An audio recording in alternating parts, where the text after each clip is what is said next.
Hey, what's up, guys? This is Foster from Inglês no Cru. Today we have a special guest, a couple of surprises. First of all, we are recording outside, which is always a pleasure. We have dogs running around.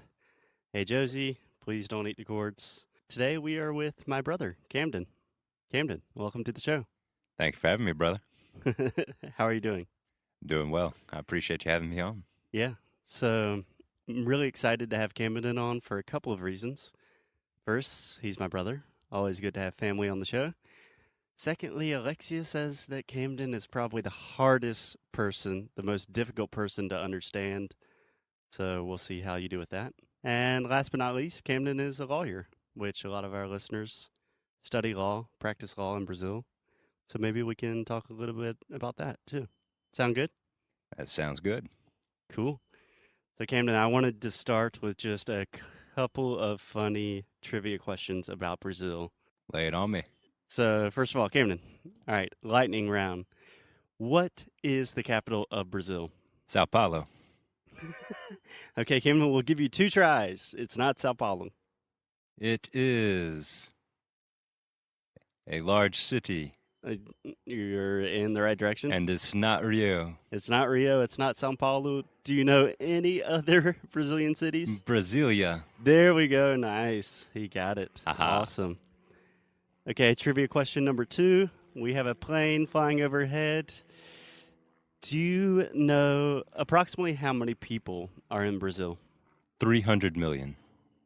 It's pretty good. I don't know the exact number. I think it's around 250 million. I was thinking off of America, which is just over 330. Yeah. Did you know that if you do not count Alaska, Brazil is actually bigger in terms of geography than the U.S.? I did not know that. Yeah. Just out of curiosity, when you think about Brazil, do you have any specific images or ideas that come to your head?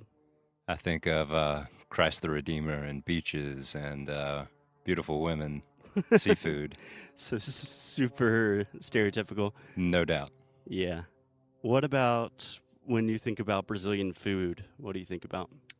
I think of the Americanized Brazilian steakhouses, first and foremost. Yeah. Second, Churrascaria. Yeah. possibly good seafood, fresh seafood. Yeah. Do you think spicy or not spicy? I think spicy, just from other South American countries, but I have no basis to know that. Yeah. You know Alexia hates spicy food. That's a shame. I love spicy food.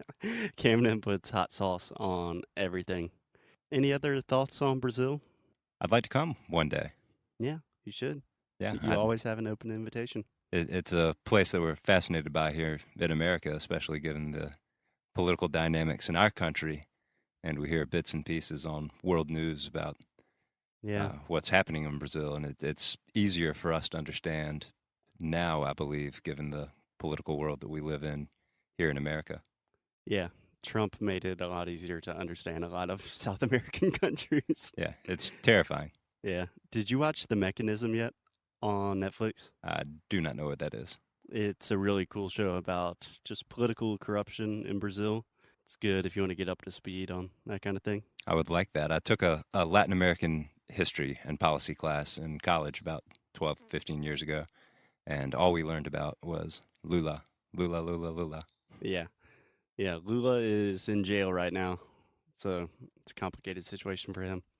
But if you watch The Mechanism, you'll understand all that. I'll take a look. Cool. So talking about college, Camden is a lawyer. You're an attorney. Can you explain just like a very simplified version of what you do? Like what kind of law do you practice? So I practice mostly healthcare litigation from the personal injury side. Mhm. We call that kind of blood and guts law. Ugh. What we do is we represent people that are injured by the negligence of hospitals, medical providers, nursing homes, retirement centers. Yeah. Can I ask a very ignorant question? Of course. When you say litigation, what do you mean? Litigation is the courtroom process. It means that I'm not in the business of cutting deals for businesses or big corporations. We're not working on mergers or acquisitions. We represent people in the courtroom and in the formal court process. So litigation is more kind of people-centered rather than companies. It can be. A good way to think about it is litigators are the ones that try cases, that are Yeah. actually in the courtroom, that are arguing motions in front of judges, taking depositions. Gotcha. And do you like being a lawyer? I love being a lawyer. I'm one of the few happy lawyers, I think, in this country, maybe in Brazil as well. Yeah. So, can you talk a little bit about the process of becoming a lawyer in the U.S.? Because in Brazil, in university and undergraduate, you have the choice to study law. And then after your university studies, you are a lawyer. In the U.S., it's really different. So, you can speak like personally about how you became a lawyer, I guess. It is much different. Here we have a requirement that you have some kind of graduate degree that's specifically in law. We call Yeah. that a Juris Doctor Yeah. degree. So, a JD, if you want to be one of the cool kids, you can just say a JD. Correct. And before you get a JD, it's traditional to get a 4-year college degree. Yeah. So, what did you study in college? I studied English, so literature. Well, you speak really well. Your English is all right. Accent notwithstanding.